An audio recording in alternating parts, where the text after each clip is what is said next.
This will surely shock a few of you, but there's an op-ed piece from Fox News with which I agree.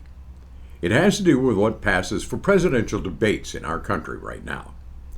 Dr. Alan Guelzo authored the book Lincoln and Douglas, The Debates That Defined America. He writes that over the last 20 years, our American presidential debates have increasingly come to resemble nothing more than a game show controlled by a journalist questionnaire whose chief goal seems to be catching one candidate or the other in some fatal gotcha moment. On that, he and I heartily agree. Those famous Lincoln-Douglas debates were held in 1858. Incumbent Illinois Senator Douglas challenged a low-ranking lawyer named Lincoln.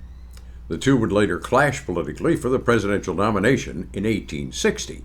But 2 years before that, Douglas was defending slavery. It was Lincoln's stand against that institution that made him famous, even though he lost the Senate race to the incumbent. Their 7 encounters were held outside.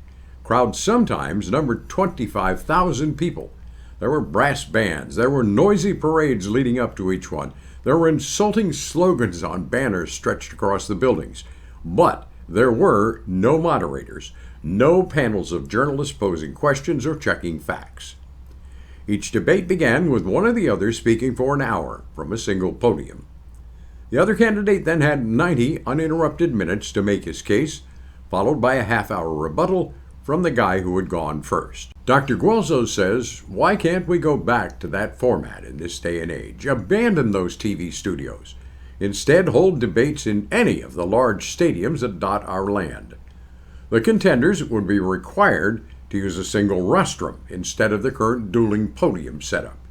It will also mean they have to speak in long and detailed form about their plans for this country's future, and to do that without interruptions from the other candidate, from reporters, or an anchor person.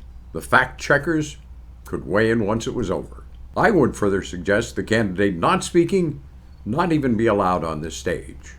Now, more than a few are going to say that would be boring television.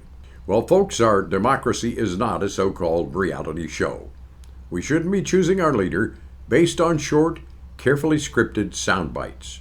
Voters have the right, but more importantly, the duty, to hear those who want to be president speak at length on just what they have in mind for the highest office in the land.